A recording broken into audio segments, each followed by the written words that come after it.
The truth is, I don't really know if I was kidnapped when I was 13 or if I was the victim of an attempted abduction. What I do know is that on that day, which I think was Wednesday, 6th of December 1989, this gate was definitely open. It was not padlocked, because the car that approached us came in here, came along this footpath. It could have turned through here.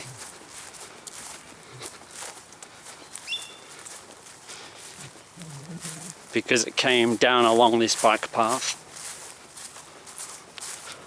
towards where I was standing with a group of about 6 other boys, or I think there was about 6 of us all together, including me. And I can't really remember the car very well, but I'm sure it was a white or a silver car. I think it might have been a Mercedes. But that's an impression, not a memory. But I do remember the car approaching.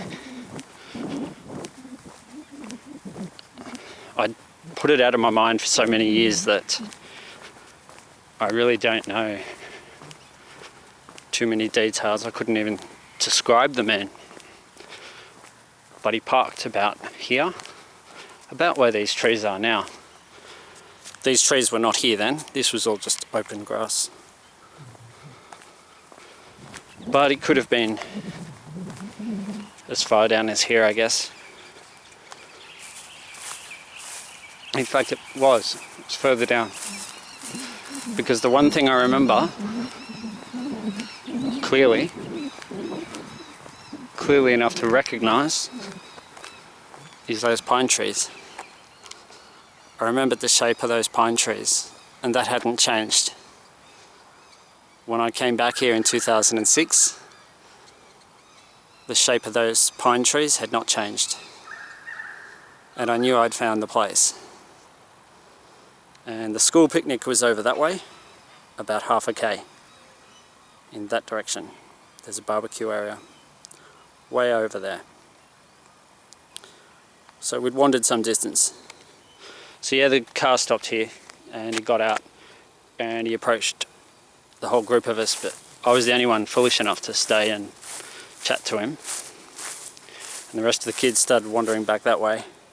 And I guess they might have thought I knew the guy, that he was my dad or something. I don't know, and I don't know what happened. I was left with zero memory of it. And for a long time after I found this place, I felt haunted by pine trees. If anything did happen, I actually think it happened back there. Not where he approached me, but if he took me, there used to be an old farmhouse way back over yonder there. It's probably in that direction.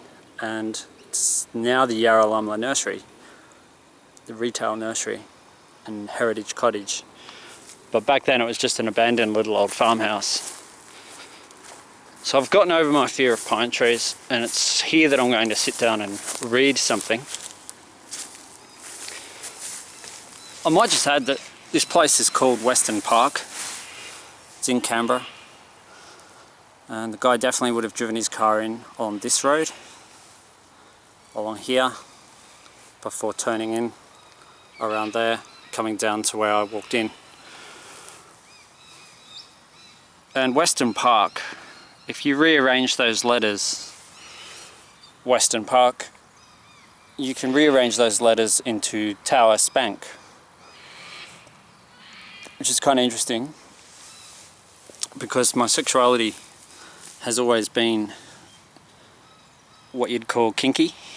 I've always had a thing for spanking, and that started before I started high school. I have very clear memories from primary school of fantasizing about getting spanked, and technically that makes me a sadomasochist, I think. which I think can be diagnosed as a mental disorder or as a mental illness, which it's not.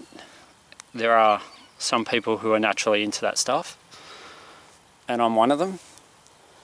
And I guess what I'm doing today is intended to be just a little act of defiance against those people that say, yeah, well, something really messed up happened to you as a kid and it messed you up. Well, it did and it didn't. Actually, being bullied at high school messed me up more, and the stigma of after I came out and admitted I was gay, which was in around 2003 or 4, that was much worse. The discrimination and the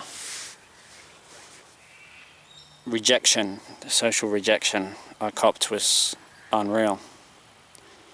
So anyway, what I've got is a poem I've written,